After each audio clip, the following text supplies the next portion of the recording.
Magandang hapon po mga idol. Dito po tayo sa Carriedo station po ng LRT. Napakaraming tao po.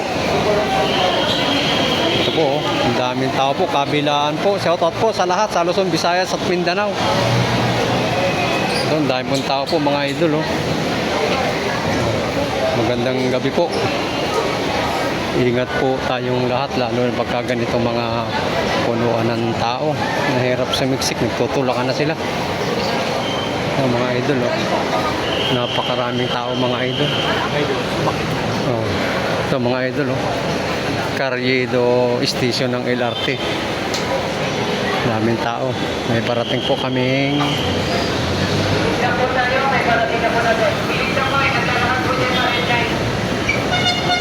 parating na po ang LRT. Ewan ko lang kung makasakay ako dito sa sobrang dami ng tao.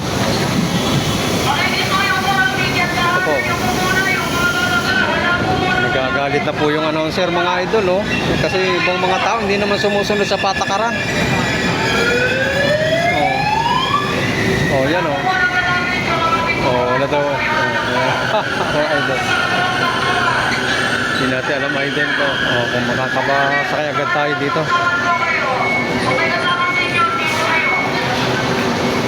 Napakaraming tao mga idol. Sobra. Papuno na, hinaharangan pa yung pintuan mga idol.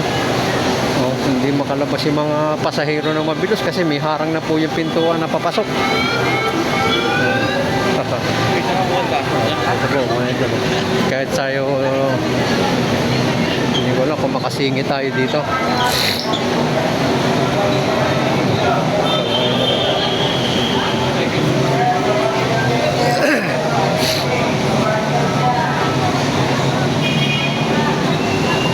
Baka pwede na.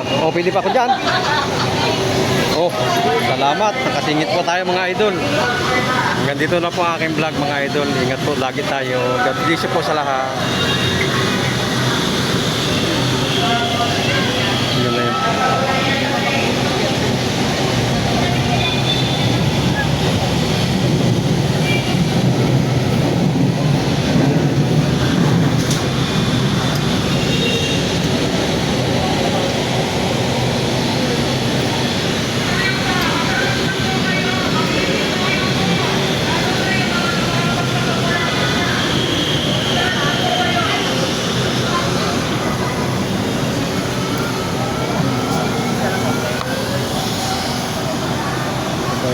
Rescue po namin mga idol sa LRT pero maya maya po ito, mandiluwag na. Hanggang dito na Lord kasi 3 minutes na po yung aking live.